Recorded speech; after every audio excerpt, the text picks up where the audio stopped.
So, what's up guys? Magandang umaga pala. Matagal-tagal din pala ako hindi nakapag-content guys dun sa aking motor. Kaya ngayong araw, yun ang aking content. So, bali dumating na pala yung mga parcel ko guys. Yan o. Yung GBT na center spring. Tapos, itong flyball. Nag-order na pala ako ng flyball guys. Yan o. Flyball siya na 13 grams. Tapos itong JBT na center spring. Yan guys. Sinamahan ko na rin ng slider piece. Yan siya guys. Tapos mamaya, papunta lang ako na Imcor para ng kasa. Para doon ko na rin ito ipakabit. Itong tatlong parcel ko guys. Isasabay ko na rin yung change oil bago pang linis ng gilid niya. CVT. Kasi maingay ng gilid. Nung nagbiyahe kami kahapon, biyahe kami ng Napsan. Iba na ang kanya. Masagarak ng tunog. So, yan lang pala guys.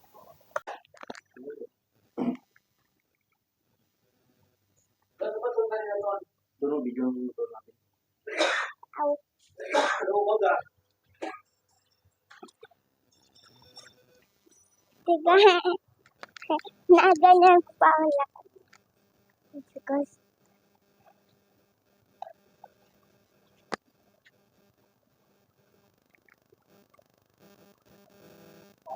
door.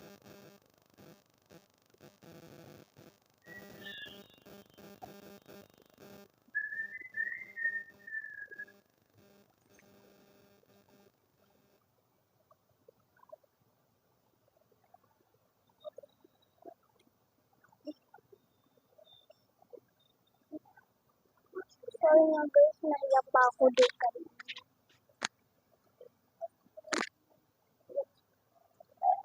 Ayun siya guys, nakuha ng papa ko. Certificate. Ako na, tignan ko sa video. Ang siya guys. Certificate.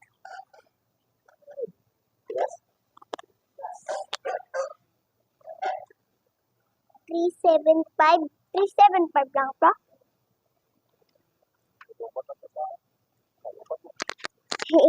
Wait lang guys,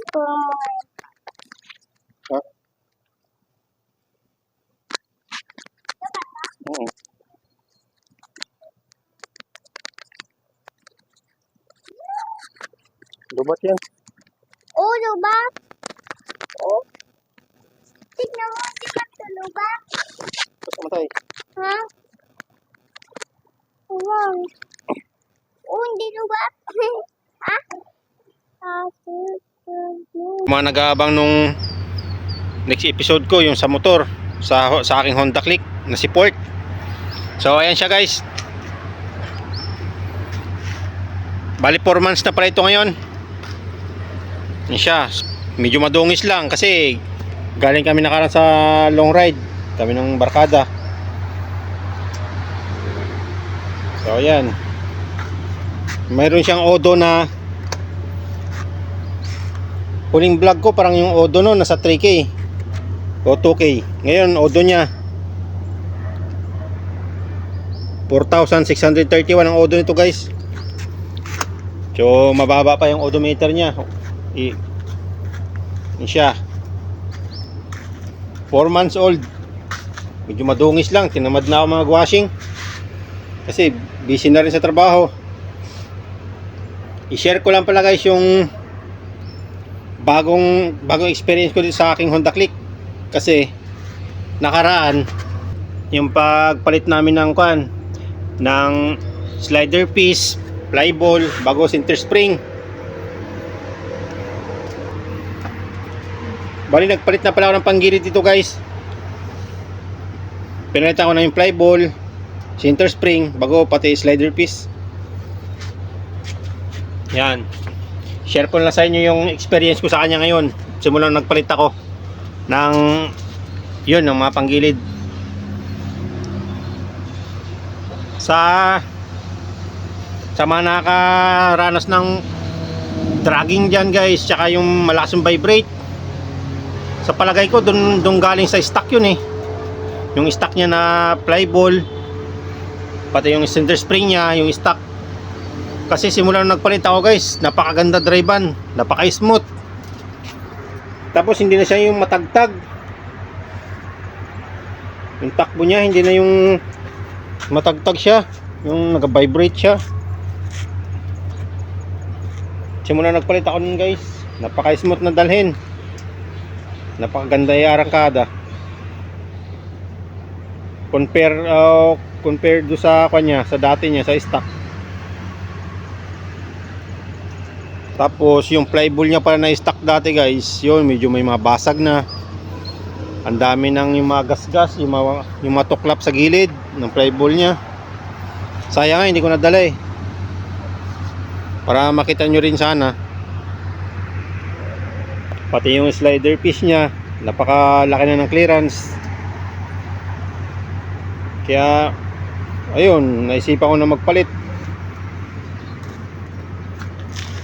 Pinalit ko pala dun guys, bali yung JBT. Parang JBT yung ginamit ko dun guys. Yung flyball na ginamit ko ay 13 grams. Tapos center spring na ginamit ko 1000 RPM. Yun lang guys. Yung pulley nya stock pa rin, tsaka yung isa, yung tawag doon, yung torque drive ba yun, yun stock pa rin yun. Yun lang napalitan ko, yung tatlong panggilid. Bali pinaliha ko na rin pala yung kanya, yung tawag doon, may pinaliha ako doon eh, yung pulley niya guys, pinaliha ko pala yun ng unti kasi nagkagas-gas. Grabing laki ng matuklap ng pulley niya guys, kaya kinabahan na kasi pagbaklas namin nun ng pulley, napakatigas, halos di matanggal. Kinain pa ng kalawang doon sa loob.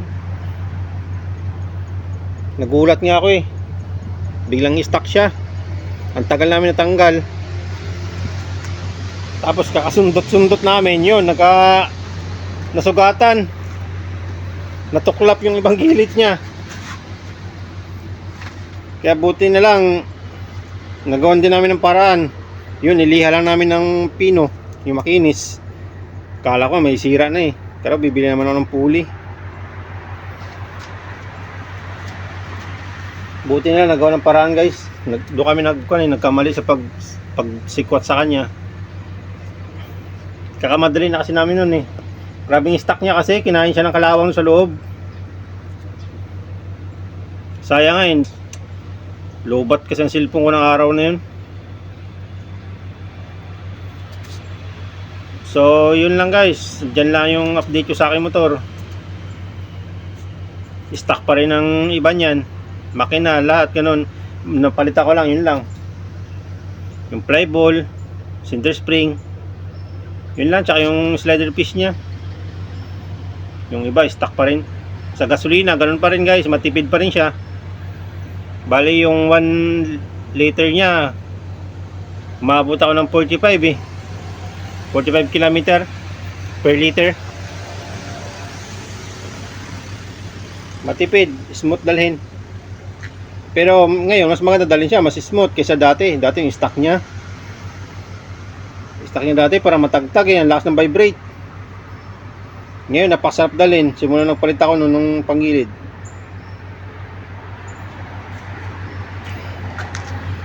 Kaya sa mga bago rin dyan guys na nagkaroon ng click, try nyo rin guys na magpalit ng panggilid kung nakakaramdam na kayo ng napalakas na vibrate. Kasi sa akin dati pinalinis ko ang panggilid, nagpa CVT ako eh, tapos ganun pa rin, wala pa rin nagbago, ang lakas pa rin ng vibrate nya, dragging. Kaya yun, nung nagpalit ako nito ng sa gilid nya, yun na, napakaganda na. Hindi nakatulad dati na ang lakas-lakas ng vibration. Yung dragging niya guys, napakaganda na dalhin.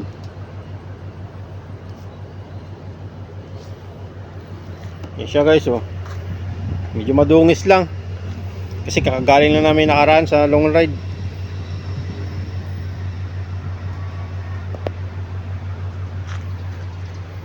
Honda Click version 3 na special edition. Kaya guys. Tapos nagaplano na rin pala ako na papinturahan nitong yung kanya, yung side skirt. Side skirt niya guys. Nagpaplano na rin ako papinturahan. Nag-iisip lang ako kung ano magandang pintura ba ang kailangan diyan, kung puti o ibabagay ko rin dito sa harap niya. Dito. Yan. Nag-iisip ako kung puti ba o ganito yung ipapakulay ko dyan. Kaso kung pakulay ko ng ganyan,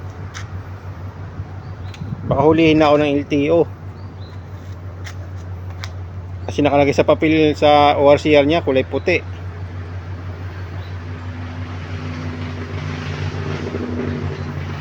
Tapos yung mugs niya, pinabalakan ko na rin papinturahan yan. Baka pakulayan ko lang din siya ng puti, kundi pa itim. Kasi yung kulay ng mugs niya parang kuan eh. Parang yung tawag ng kulay ito parang army green. Mga ganun. O yung kan yung parang brown siya na kan. Kaya papakulayan ko lang siya ng puti, kundi black. Tapos yung side skirt niya puti, kung hindi ganun no, yung blue. Yun siya guys. Napakaganda na dalhin ngayon, napaka-smooth na. Tapos yung ingay ng panggilid niya hindi nakatulad dati. Dati napakaingay talaga, masagarak ang tunog kahit nag-CVT ka na. Maingay pa rin dati. Tapos yung tipong mapupunta ka sa lugar na yung medyo kulob ang daan, yung parang tunog niya parang may kuan, ang kaibang tunog niyan, napakaingay. Hindi ko lang alam kung na-experience nyo rin yun guys, yung dumakay sa makitid na daan, yung kulob siya, di ba, napakaingay.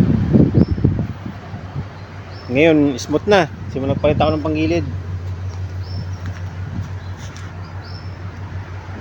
So hanggang dito lang ang video ko guys.